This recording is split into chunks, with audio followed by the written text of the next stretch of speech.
Welcome to Esoteric Thoughts. Scholars such as Bart Ehrman have written about the contradictions in the genealogy of Jesus, but the discrepancies are often overlooked by believers and not discussed often enough.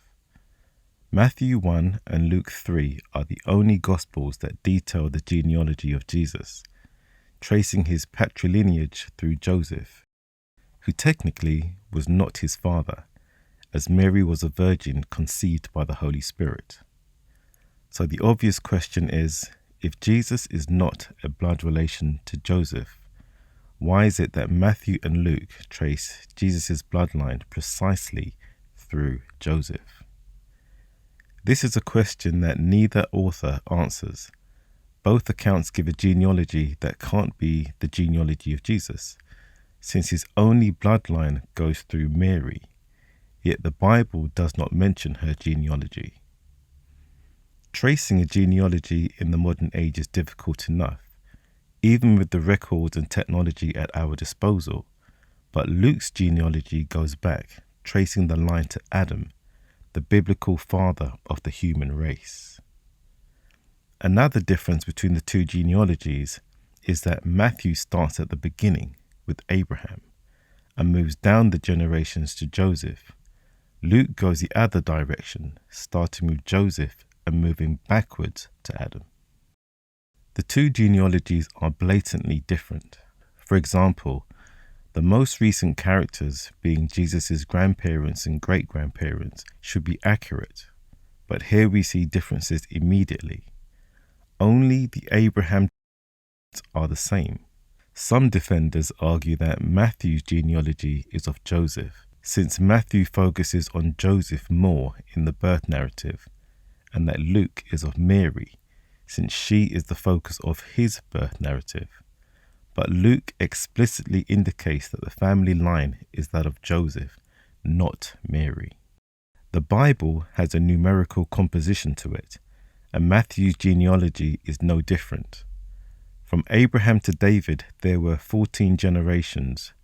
From David to the destruction of Judah by the Babylonians, Israel's greatest disaster, there were 14 generations. And from the Babylonian disaster to the birth of Jesus, 14 generations. After every 14 generations, there occurs a significant event.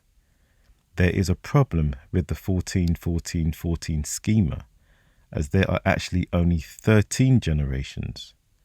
It turns out that Matthew left out some names in the 14 generations from David to the Babylonian disaster. In Matthew 1 verse 8, he indicates that Joram is the father of Uzziah, which conflicts with 1 Chronicles 3:10-12, that Joram was not Uzziah's father, but his great-great-grandfather. Matthew has dropped 3 generations from the genealogy because if he included all the generations, he would not be able to claim that something significant happened every 14th generation. While some argue that 14 represents a double measure of 7, the perfect number, thus implies spiritual perfection.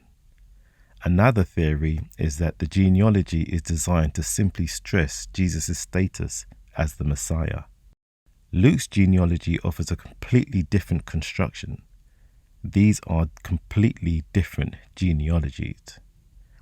Each author tried to show Jesus' connection to Abraham and David and to the human race as a whole. Neither could know that his account would be placed in the same book and be carefully compared to the others years later. Each made an attempt to construct a genealogy and failed. Thank you.